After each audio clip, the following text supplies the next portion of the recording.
So this is a video for a term I want to call minimalist quilting. I don't even know if that's a term, but basically not a lot of quilting. Basically exactly what you kind of have to do. Um, I'm the type of quilter that I actually don't like to see a lot of lines all over quilts. I find it very hard to look at the quilt because I end up following the lines.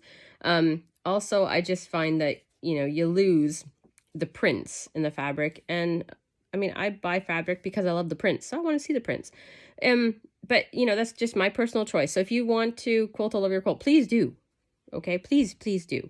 Just everyone's a little bit different, and that's okay. So this is for those that just want to do minimalist quilting, which there's basically 3 reasons for it.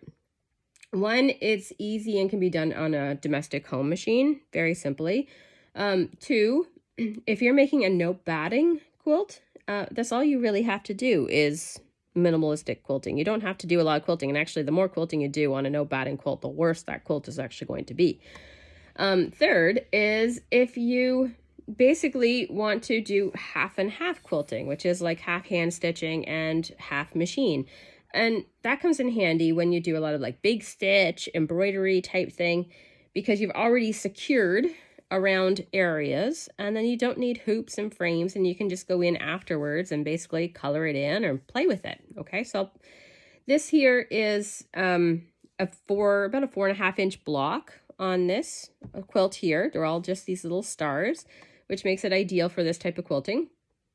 Now, a couple of things you want to do. Number 1, you want to make sure that you have a walking foot.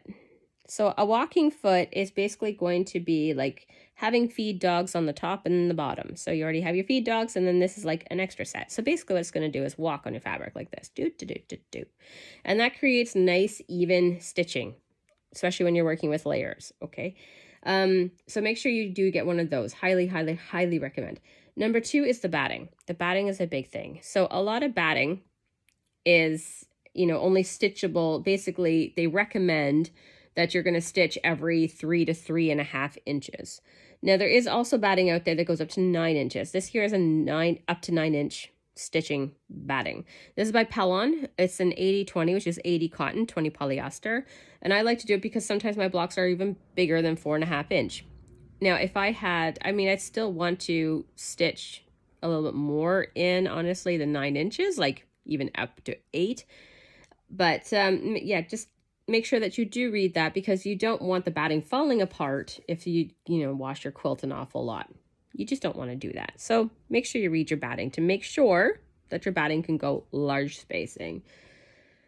What else have I done? I'm trying to think if I've sort of covered everything. So for this here, what I'm going to be doing is I'm just going to be following my sashing lines. So I'm just stitching down this line here, down this line here. These ones are already done here, and that's all I'm going to be doing for this quilt here. Sometimes I'll go back and fill in the lines with some embroidery floss, or actually I like to use the Pearl 5 floss. Not really a floss, Pearl 5 thread by DMC, or a pearl thread, only because it doesn't break apart like floss does, which holds together really, really well.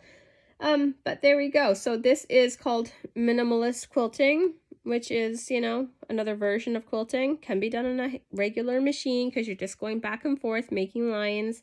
And anyway, however you want to quilt, make sure you just enjoy what you do, because we're all different and we all like different things. And sometimes quilts require different things depending upon the quilt itself as well. And sorry for my nasally voice. I do have a cold. But there we go. So, as little quilting as possible on a quilt, which is my style of quilting. Hope it helps somebody.